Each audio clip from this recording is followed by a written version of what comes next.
Coucou les filles, alors nous sommes dimanche matin, j'ai encore un petit peu la gueule enfarinée et il y a la grosse Dolly qui veut vous faire coucou, alors on va faire coucou, coucou.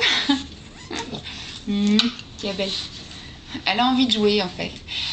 Donc moi je venais pour vous faire un petit blabla concernant donc ma perte de poids, une petite vidéo qui m'a été beaucoup demandée. Alors je vais vous raconter un petit peu mon passé. J'ai toujours été une fille très ronde. Qu'est-ce que c'est ça? Laisse ça tranquille. J'ai toujours été une fille très ronde. J'ai été un beau bébé. À la naissance, je pesais presque 4 kilos.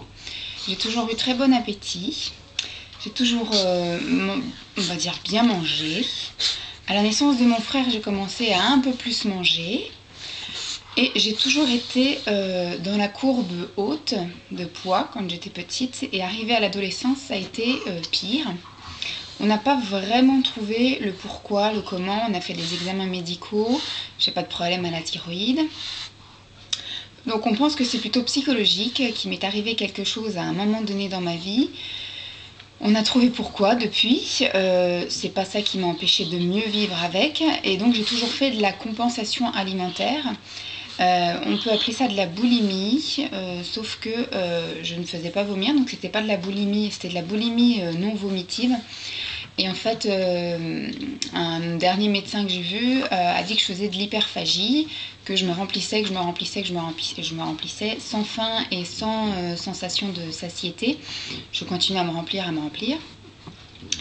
Donc j'ai terminé au mois de l'année dernière, donc au mois d'août l'année dernière. Je pesais 120 kg pour 1m75, enfin 1m72, parce qu'en fait je sais pas du tout combien je mesure, parce que tous les médecins ont un mètre différent, c'est quand même bizarre. Donc je me suis basée sur la taille la plus petite pour pouvoir calculer un poids, on va dire, au plus juste. Et donc je fais 1m72 et je pesais 120 kg. Donc j'avais un IMC je crois de 38 ou 39. Qui est vraiment, c'est de l'obésité morbide, enfin c'est de la grosse obésité. Je faisais en taille de vêtements 52-54, donc ça commençait à devenir très compliqué pour m'habiller. Ça commençait à devenir très compliqué pour le mobilier également. J'avais un lit qui ne pouvait plus trop m'accueillir, ça craquait, j'ai cru que j'allais le casser. La mezzanine, parce que vous avez vu que chez moi j'ai une mezzanine. Je croyais franchement que j'allais finir par dormir dans mon canapé parce que j'entendais la mezzanine craquer tout le temps. Les escaliers aussi en bois de chez moi, j'ai cru que j'allais les casser. J'ai cassé une chaise à mon travail. Donc en fait c'était devenu invivable. Un peu la honte, et aussi au niveau de ma santé, j'ai commencé à avoir des comorbidités, comme ils appellent ça. J'avais des problèmes de dos, j'avais des problèmes d'articulation au niveau des genoux, au niveau des chevilles. J'avais des problèmes de respiration. Quand je montais les escaliers, pourtant je suis qu'au 2e étage, j'avais l'impression d'en monter 15. Et j'étais vraiment très essoufflée, j'avais du mal, je transpirais souvent. Et j'avais des problèmes, donc toujours au niveau respiration, la nuit d'apnée du sommeil, qui était due à mon poids, parce que je n'en fais pas autrement.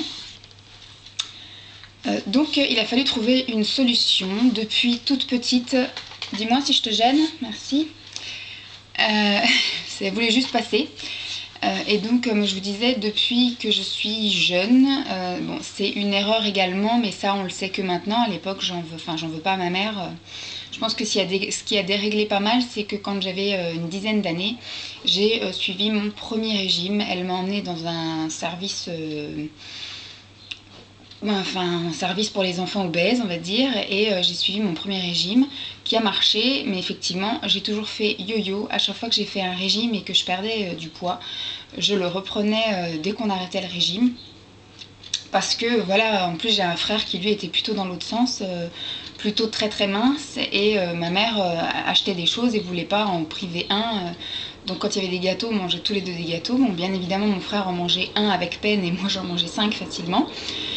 Donc c'était assez dur à contrôler. Mon père me disait tout le temps attention, tu vas rentrer dans un âge où tu vas commencer à t'intéresser aux garçons, et les garçons ils préfèrent les filles qui sont toutes jolies, donc si t'es grosse ils vont pas t'apprécier.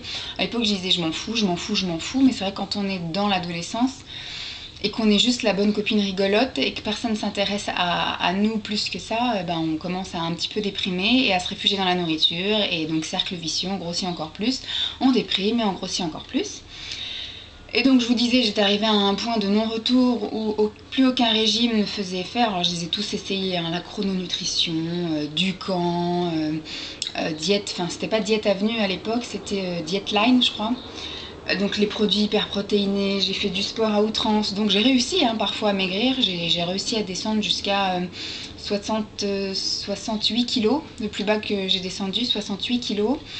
Taille 40-42, mais voilà, au bout de 2 ans, dès que j'avais une peine de cœur ou autre, pouf, je recraquais et je reprenais tout, voire plus. Donc là, le point de non-retour est arrivé en août 2011 avec mes 120 kilos et ma taille 52-54.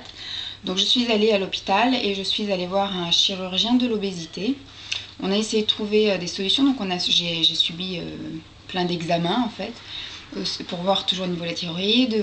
Donc j'étais voir un endocrinologue, j'étais voir un psychologue, j'ai fait des examens sanguins, etc., cardio, des échographies pour voir si tout était normal. Et donc on a décidé, au début ils voulaient me mettre l'anneau, et moi je voulais pas de corps étranger en fait. Je voulais pas de corps étranger, et j'ai surtout une copine qui a fait l'anneau et qui le regrette parce que ça fait maintenant peut-être 4 ou 5 ans qu'elle a l'anneau. Et en fait, moi j'aimerais pas comme ça vomir tout le temps en fait. Je sais pas si c'est parce qu'elle veut pas se gâcher sa vie sociale, donc elle mange pareil que les autres. Un peu plus lentement certes, mais elle va plusieurs fois pendant le repas aux toilettes et elle va vomir parce que les choses ne passent pas. Moi je voulais pas de ça, je voulais pas passer ma vie à vomir, je voulais quelque chose qui se contrôle dès le départ, c'est-à-dire avoir moins faim. Donc on s'est décidé pour une sleeve. Alors la sleeve en fait ça consiste à couper l'estomac, à retirer les 2/3 de l'estomac et donc de faire une continuité de l'œsophage aux intestins à peu près de la même taille. Donc ce qui fait que comme je n'ai quasiment plus d'estomac, la satiété se fait sentir très vite. Elle repasse de l'autre côté. La satiété se fait sentir très très vite. À la base, j'ai plus tellement faim, j'ai beaucoup moins d'envie. Il est vrai que je prends beaucoup moins de plaisir à manger et qu'au bout de 2-3 bouchées, je suis calée et rassasiée. Donc je mange à peu près l'équivalent... maintenant c'est plus qu'un pot de yaourt, mais je mange comme un enfant de 5 ans. Voilà. Au niveau de la boisson, avant je buvais 3-4 litres par jour. Maintenant je bois grand maximum 1 litre par jour. J'essaye d'espacer un peu. Au niveau de la nourriture c'est pareil, j'ai énormément de mal à faire un repas complet. En général, avant c'était entrée, plat, fromage et dessert. Maintenant c'est un plat unique. Ou alors s'il y a plusieurs plats, je vais picorer un peu dans l'entrée et la plupart du temps je ne prends pas de dessert. Je n'ai pas réellement de problème de carence parce je continue à être suivie. Je n'ai pas de problème de carence, mais voilà, je suis un peu dans les moyennes faibles. Je me dis si je te gêne. Au niveau du fer par exemple, parce que j'avais été alerter mon médecin traitant. T'en fais du baroufle, hein. J'avais été voir mon médecin traitant parce que j'avais les ongles qui se dédoublaient et que j'avais mes cheveux qui tombaient. Donc elle pensait que c'était un manque de fer et en fait je suis dans la moyenne, mais je suis plus dans la moyenne basse. Donc on complémente, mais je suis pas en carence. Pareil, pour ne pas perdre ma masse musculaire, je rajoute des produits un peu plus riches en protéines. Sinon, quand arrivent les changements de saison, il me faut des vitamines parce que je suis un peu plus fatiguée que d'habitude, mais ça je pense que c'est aussi tout le monde pareil. Elle fait du boucan, elle est en train de se coucher, voilà. Elle est en train de se coucher, je vous la montre après. Elle est en train de se coucher. Elle fait du barouf. Donc voilà, ce que j'étais en train de vous dire, c'est que j'ai subi une sleeve. Alors je me suis fait opérer le 1er janvier 2011, donc maintenant ça fait 1 an. Et en 1 an, j'ai perdu, parce qu'au jour d'aujourd'hui, je suis à 76 kg. Donc je suis passée de 120 kg à 76 kg en 1 an. Alors on va dire que la descente spectaculaire était surtout dans les débuts, on va dire les 6-7 premiers mois. où là ça a été une perte de poids fulgurante. Là maintenant je perds moins sur la balance, mais par contre ça se voit physiquement, puisque comme je fais du sport, je m'affine. Donc ça se voit plus au niveau physique qu'au niveau de la balance, parce que je suis passée là en quelques mois de la taille 46 à la taille 42, sans que ça soit flagrant sur la balance, mais juste parce que j'ai fait un peu plus de sport et que j'ai changé d'alimentation, parce que je suis passée effectivement des soupes un peu plus qui me tenaient au corps de l'hiver à des crudités qui remplissent mais qui apportent pas grand chose en fait, puisque plein d'eau. Bon, au niveau de la peau, je vous avouerai que j'étais un peu craquée de partout, les vergetures, etc. Je mets de la crème hydratante et je masse tous les jours. Donc la peau essaye de suivre, mais je sais très bien qu'il y aura des endroits comme mes bras. Ça suit un petit peu, c'est pas atroce, mais je sais que ça suivra pas à 100%. Et il y a mon ventre qui, bon, j'ai pas le tablier, mais par contre voilà, là où il y avait les vergetures, c'est un petit peu fripé. Donc j'ai commandé la Bio Oil pour voir si ça peut arranger les choses. Bon, j'ai mes traces d'acné, donc ça arrangera au moins ça, mais pour les vergetures, voir si ça peut essayer de retendre un petit chouïa ou de faire l'effet moins froissé, de repasser mon ventre en fait. Donc voilà, c'était juste pour vous dire ça. Vous vouliez que je vous parle, donc il y a rien, enfin il n'y a rien d'extraordinaire quand même. Mais par contre, j'ai pas vraiment de mérite. Il y en a qui disent que je suis courageuse de l'avoir fait, parce que c'est vrai que, on va dire que le premier mois, c'est un mois assez douloureux. Les premières 24 heures à la suite de cette opération sont impressionnantes.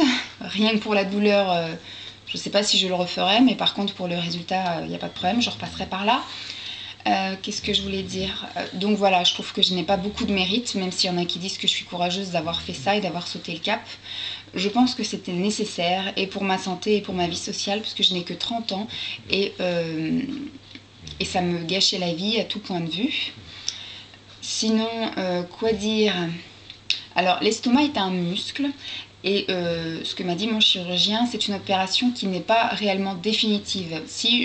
Bon là en fait, tout s'est très très bien passé, et effectivement l'envie de manger m'est passée. Je ne fais plus de compensation alimentaire, maintenant je compense financièrement. Dès que j'ai un truc qui va pas bien ou que j'ai une contrariété, j'ai tendance à aller dépenser des sous pour m'acheter du maquillage, des fringues, etc. Je ne me jette plus sur la nourriture. Mais par contre voilà, j'ai un peu perdu le plaisir de la table et ça me gave de manger, donc j'ai tendance à sauter des repas, ce qui n'est pas très bien. Mais il me disait que c'était pas une opération qui était définitive, puisque l'estomac est un muscle et que si je force quand je n'ai plus faim, mon estomac finira par se redistendre. Il m'avait dit qu'il avait réopéré une dame d'une sleeve 4 ans après son opération, parce qu'elle c'était vraiment un problème psychologique. Donc voilà, quoi dire de plus sur cette opération? C'est une opération, je ne vais pas dire bénie, je suis restée 1 semaine à l'hôpital, dans une clinique privée. J'ai été arrêtée après pendant 4 semaines, le temps de... parce que du coup comme on mange plus, on n'a plus d'énergie, on est quand même complètement flagada. Rien que le fait de sortir mon chien, après je faisais une sieste d'1 heure. Au jour d'aujourd'hui, franchement, je suis en pleine forme. Enfin, moi, j'estime être en pleine forme, puisque je vais au sport. Je trouve que j'ai bonne mine. Je n'ai pas de carence, même si je suis dans la moyenne faible, mais j'essaye de compenser. Du coup, maintenant, tout va bien. Je n'ai plus mal nulle part. Je peux m'habiller comme je veux. Voilà. Donc, si vous avez des questions, n'hésitez pas à me poser donc, vos questions.